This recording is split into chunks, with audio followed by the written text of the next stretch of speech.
Good afternoon students. हम class 7 का chapter 18 संघर्ष के कारण में तुनक मिजाज हो गया पढ़ रहे थे धनराज पिल्ले का। हमने बताया था कि जो हॉकी के सुप्रसिद्ध खिलाड़ी धनराज पिल्ले हैं, जब 35 साल के हुए तो उनका एक साक्षात्कार हुआ, यानी इंटरव्यू हुआ जो विनीता पांडे ने लिया था। इस साक्षात्कार के कुछ अंश यहाँ पे दिए हैं। तो हमने पहला क्वेश्चन बताया था कि विनीता जी ने पूछा था कि खिड़की पुणे की तंग गलियों से, यानी वो कहाँ पे रहते थे, खिड़की एक ऐसी जगह है पुणे में, उनकी तंग गलियों में। तो उसने पूछा था वहाँ से आप जो है मुंबई के हीरा नंदानी पवई कॉम्प्लेक्स तक आपका जो सफ़र था वो बहुत लंबा और मुश्किलों से भरा था, उसके बारे में बताइए। तो धनराज जी ने बताया था कि वो बहुत गरीब थे और उनका बचपन मुश्किलों से बीता था। कहते हैं उनके दोनों बड़े भाई हॉकी खेलते थे और उन्हें देखकर उनको भी हॉकी खेलने का शौक़ हुआ, लेकिन उनके पास हॉकी स्टिक खरीदने की पैसे नहीं थे, इसलिए वो अपने साथियों से, दोस्तों से उधार मांग कर काम चलाते थे और वो भी तब मिलती थी उन्हें जब वो खेल चुके होते थे। इसके लिए उन्हें बड़ा इंतज़ार करना पड़ता था। क्या वो कहते हैं मुझे अपनी पहली हॉकी कब मिली, जब उनके बड़े भाई को भारतीय कैंप के लिए चुन लिया गया। उसने मुझे अपनी पुरानी स्टिक दे दी, लेकिन चाहे वो कीमती नहीं थी, नई नहीं थी, लेकिन मेरे लिए तो वो मेरी अपनी थी। फिर उन्होंने बताया कि 1985 में उन्होंने सबसे पहले जो मैच खेला वो कहाँ खेला, जूनियर राष्ट्रीय हॉकी खेली 1985 में। तब ये 16 साल के थे, केवल दुबले पतले छोटे बच्चे जैसा चेहरा। कहते हैं जब ये दुबले पतले कटकाटे के बावजूद इनका बहुत दबदबा था कि कोई भी इनसे भिड़ने की कोशिश नहीं करते थे, क्योंकि ये बहुत जुझारू थे, यानी संघर्ष करने वाले, मैदान के अंदर भी और मैदान के बाहर भी। 1986 में फिर इन्हें सीनियर टीम में डाल दिया गया। उसके बाद ये मुंबई आ गए। वहाँ पर इन्होंने और इनके बड़े भाई रमेश ने बेहतरीन खेल खेला और खूब धूम मचाई। अब इसी के चलते इनके अंदर एक उम्मीद जागी कि इन्हें 1988 के ओलंपिक्स के लिए नेशनल कैंप से जरूर बुलावा आएगा, लेकिन नहीं आया। 57 खिलाड़ियों के लिस्ट में भी इनका नाम नहीं था। इन्हें बड़ी मायूसी हुई, मगर एक साल बाद ही ऑलविन एशिया कप के कैंप के लिए इन्हें चुन लिया गया। तब से लेकर आज तक इन्होंने पीछे मुड़कर नहीं देखा। अब देखिए जो विनीता पांडे का इंटरव्यू ले रही हैं, उसका दूसरा क्वेश्चन वो कहती हैं आपका विद्यार्थी जीवन कैसा रहा, आपने स्कूल के दिनों में अपनी किस प्रकार की यादें जुड़ी हैं। अब वो दूसरा क्वेश्चन क्या करती हैं विनीता जी, वो कहती है भाई आपके जो स्कूल का जीवन था जब आप छात्र थे, तो इन दिनों में जो आपकी यादें हैं उनके बारे में बताइए। अब धनराज जी क्या जवाब देते हैं, मैं पढ़ने में एकदम फिसड्डी था, किसी तरह 10वीं तक पहुंचा, मगर उसके आगे तो मामला बहुत कठिन था। एक बात कहूँ, अगर मैं हॉकी खिलाड़ी ना होता तो शायद एक चपरासी की नौकरी भी मुझे ना मिलती। आज मैं बैचलर ऑफ साइंस या आर्ट्स भले ही ना हूँ, पर गर्व से कह सकता हूँ कि मैं बैचलर ऑफ हॉकी हूँ, हंसते हुए।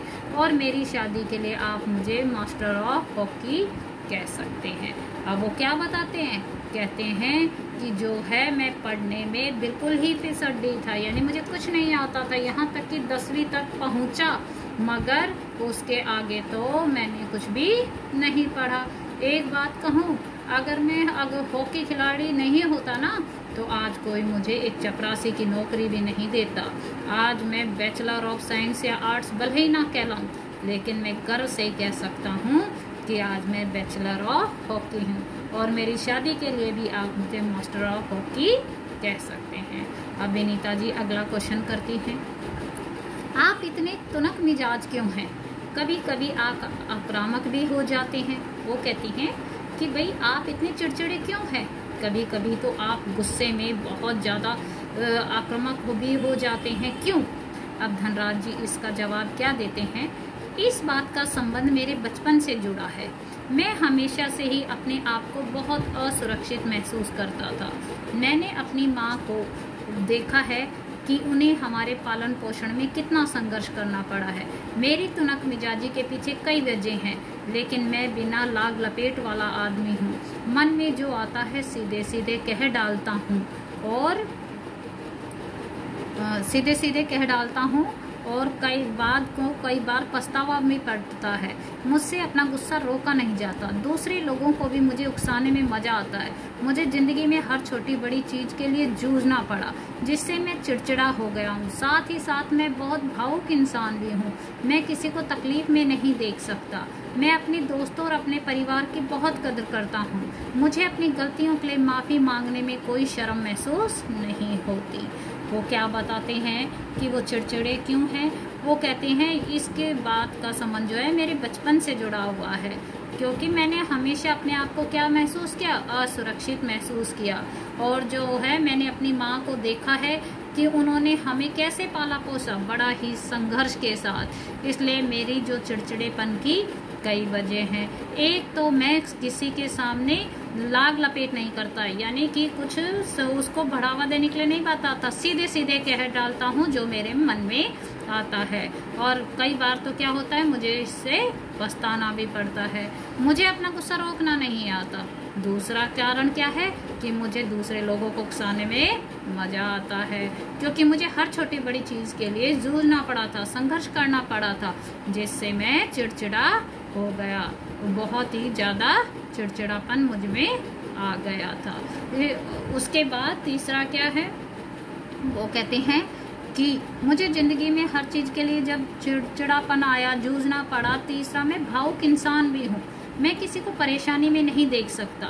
मेरे जो दोस्त हैं, परिवार हैं, मैं उनकी बहुत इज्जत करता हूँ। और अगर कोई मुझसे गलती भी हो जाती है तो मुझे माफ़ी मांगने में कोई भी शर्म नहीं आती। तो मेरे चिड़चिड़ेपन के लिए ये 3 बातें मायने रखती हैं। अब विनीता जी अगला क्वेश्चन करती हैं, आपके परिवार की आपके लिए क्या अहमियत है? आप अपने परिवार को क्या अहमियत रखते हो? तो वो कहते हैं, सबसे अधिक प्रेरणा मुझे अपनी माँ से मिली। उन्होंने हम सब भाई बहनों में अच्छे संस्कार डालने की कोशिश की। मैं उनके सबसे नज़दीक हूँ। मैं चाहे भारत में रहूँ या विदेश में, रोज रात में सोने से पहले माँ से जरूर बात करता हूँ। मेरी माँ ने मुझे अपनी प्रसिद्धि को विनम्रता के साथ संभालने की सीख दी है। मेरी सबसे बड़ी भाभी कविता भी मेरे लिए माँ की तरह है और वह भी मेरे लिए प्रेरणा स्रोत रही है। अब अपने परिवार की क्या अहमियत बताते हैं कि जो हॉकी की प्रेरणा है मुझे मेरी माँ ने दी, और उन्होंने सब भाई बहनों से जो है हम सब में अच्छे संस्कार डाले हैं। और मैं तो अपनी माँ के सबसे करीब हूँ, चाहे मैं अपने देश में रहूँ या विदेश में रहूँ।